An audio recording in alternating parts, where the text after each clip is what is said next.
Alrighty, let's go. Howdy, I'm Kay Bex and welcome back to my channel. This time I thought I'd talk to you about the writing community and why I think it's so important that we become part of it. So it's not really a surprise that writing can be solitary.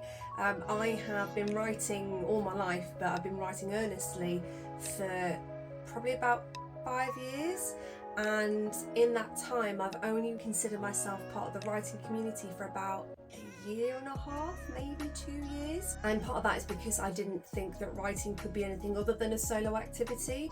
I didn't see how anyone else could get involved or help. I came across a website called Writers HQ, and it kind of changed my mind about things because on there is a really lovely community. So what I'm going to do is I'm going to talk through some of the things I think that if you weren't already doing as a writer, you should probably start doing, because it'll certainly make the process feel a lot less isolating and hopefully make you feel like you're part of something bigger. So one thing that I see advertised everywhere, like for example in writers magazines or on websites, is to go to writer retreats. And they look really good. The ones I've seen by and large have been in other countries where you just go to a beautiful location with like-minded people and you sit and write, and there might be a few sessions run as well, and it all looks good, but it also looks really expensive. So I haven't been to any of those yet. I've had it on my list of things to do for a while, to go to one that's more local, but still, if you're going somewhere for a night, a few nights, you obviously then have a price tag attached to it, and that isn't always viable for everybody to do. On the other hand, there are writers' retreats that are mini writers' retreats. So I participate in one online every month with Writers HQ, and that is a really good use of my time because of one, I'm getting on with writing with a goal as well in mind. You set a goal right at the start, but you feel accountable and you feel like you are being cheered on. Every session starts off with a big video call and you get to see people, you get to chat in the chat box as well, and just kind of get to know who everybody is and set your goals. And then every couple of hours on their forum is a special page where you just tell people how you've been getting on. And it's nice because of pretty much every single post has comments and has little gold stars and likes and things like that, and it is quite motivating. And it's nice to see other human beings going through the process, because of if you have a failure, for example, you feel like, oh well, I didn't write very much in those 2 hours because I was really distracted. It's nice to see somebody else feeling the exact same way, much like yourself. Everybody has these pitfalls and you just kind of cheer each other on. It's quite nice. There's also live ones as well. So I'm part of 2 writers' societies in person. One of them doesn't do in-person writing retreats as such, but my other one does because it's part of a bigger city. So the bigger one, they have little mini writers' retreats every weekend actually at the moment in the local library, and it's just a couple of hours where people sit down and get on with writing. It is easier a lot of the time for me to just write by myself at home, but I have been making myself go at least once a month to one of these in-person writing sessions so that I'm not so isolated. Now, I did mention that I use Writers HQ and they have a forum, which we use the forum whilst we do the mini little online writers retreats, but the forum is also used for other stuff as well. Lots of the things I'm going to talk about here, for example, finding out about different festivals that are going on, or things online that are happening, or trying to find a beta reader or doing a critique. Those sorts of things, I find those really helpful to ask on the forums. And the Writers HQ community in particular are really kind. I believe they're British based, so it makes it feel like it's a little bit more relatable, the stuff that people are talking about. But there are other websites out there as well. Jericho Writers, they're obviously really big, and they have a forum. So if you're not part of any of those websites, I would recommend it. I have gone for the free version for all of them. I did get a bursary for a little bit from Writers HQ for full membership for 6 months, which is one of the reasons again why I kind of champion Writers HQ. So please have a look at Writers HQ and then obviously Jericho Writers and read it if you haven't already.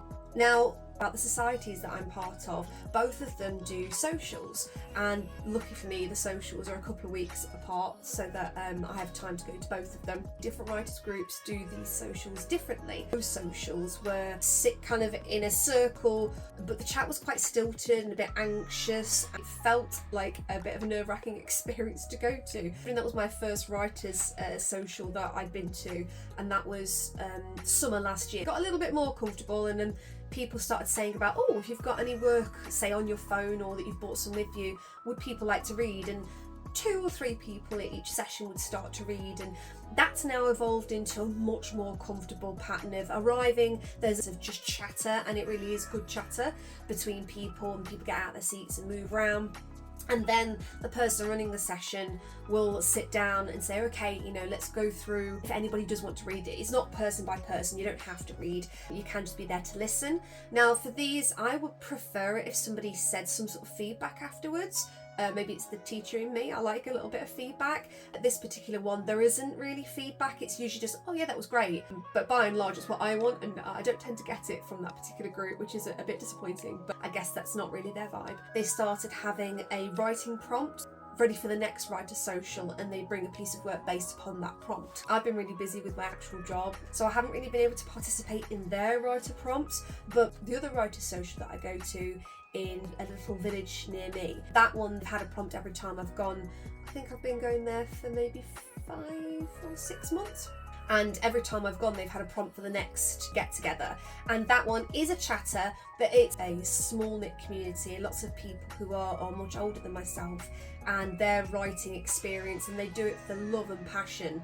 And they are always very happy to say something that really gripped them in a piece of work, and maybe have some questions about that work. And I really like that, because if it feels more kind of workshoppy, even though that's not really the purpose behind it, but every single person is given the chance to read something. They can say no, but by and large I think people tend to go to that one because they want to read a bit of their work, and everyone gets a cup of tea brought to them, and it's really wholesome, and there's biscuits in the middle of the table. I feel very comfortable with the people in the village near me, because it feels like I'm part of like a cozy mystery club or something. That's really nice and comforting, and I think I felt most at home and part of the writers community since I've been part of their society. Another avenue which I'm sure you have explored is social media. Social media I do in small doses. I have my own private, say like Facebook account, of course I do, but even that I check it maybe once a day and then flick off it. I've never been a big social media person. It's just funny that I've decided to create myself a YouTube channel and have another form of social media. My writer's social media, I designate time to go on there and have a look at each one and see if there's anything I need to post up or respond to. I love being part of the communities there. Particularly the best ones so far for me have been YouTube, because it's super informative, and then Threads. It's got a very wholesome community. I haven't seen a lot of nastiness or people kind of lashing out, at least in the writing, the writers community, because that's all I use it for. People have been really friendly, really lovely, and very inclusive, and lots of people calling out and asking, where are my people that love YA novels? Where are my writers who love to write horror? That kind of thing. And Instagram's been really good as well, getting updates from different online publication houses or podcasters and that kind of thing, so it kind of keeps me in the loop a little bit, and I like that. Now, I did talk about those forums on Writers HQ. I first of all went on to find myself a beta reader for my first novel. And this was unfortunately right at the beginning of me writing my first novel, and it was definitely the wrong time. If you're somebody who's in the process of writing your first novel now, or you're about to, I really would encourage you to wait until you have completed not only your first draft, but maybe a few drafts, redraftings after that, before you call in a beta reader, because I'd only done my first 10,000 words. And I very much was not ready for the critique yet, and I was in a much better place for it about 8 months later, when I had redrafted until I got a bit insane. I think I had in the end 5 different beta readers, and I think it was 3 of them on Writers HQ. Nothing felt like it was a half-assed attempt. It felt very much like they put their effort into reading it. One particular beta reader, we've said that we would enjoy doing feedback on the next piece of work that we do, because it was such valuable information. We also had Fine Critique partners. I spoke to a couple of people at the Big City Writers Society. Even though one of them has left, we still keep contact and meet up every few weeks, and we swap things via email. And I've got another one that I've met about 2 months ago, and we've started doing the same thing. The next thing that you might want to have a look at to keep part of the community is book festivals. Unfortunately, I had to miss my local one in the last couple of weeks because I was away on holiday. Not that I'm moaning about being on holiday, because it was great. But the book festival is an opportunity to go and have a look at other people's work, listen to what they have to say about their books. You know, they're doing little talks about their book. They might do a book signing, and then usually get little extra things like bookmarks and, you know, things like that, stickers that go along with it, because they're trying to promote their book. And it's been great going to those, so I can see in the future what I'm going to have to do to try and promote my first book.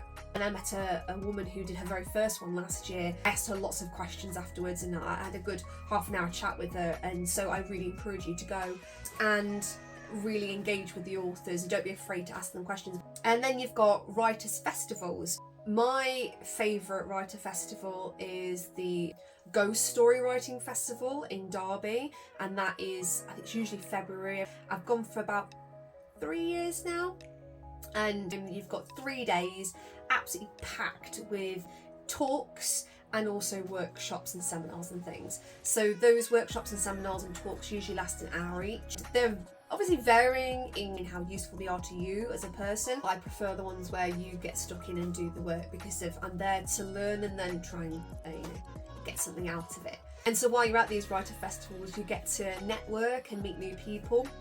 And I didn't realise how valuable that would be. A couple of years ago, I didn't have anybody I could talk to. Now I can ask a question for somebody that I've met at a writer festival. I could ping them a piece of work. I could show them a bit of social media that I'm going to pop up and ask them, what do you think to this? And it's always really nice to have some feedback, because of when you're doing things on your own, it is incredibly isolating. And I think that you can't really put a price on having somebody be there with you or for you and helping you along, whether that's just to remind you you're not by yourself, or whether that is to give you actual constructive criticism. Doesn't really matter. It just feels like you're part of something bigger rather than being all alone. Okay then, thank you for letting me waffle a little bit this week, and I'll be back again next month with a new video. So if you've got your own ideas about how to get involved and get stuck in with the writer community, can you pop them down in the comments below, and I'll see you next time. Thanks, bye.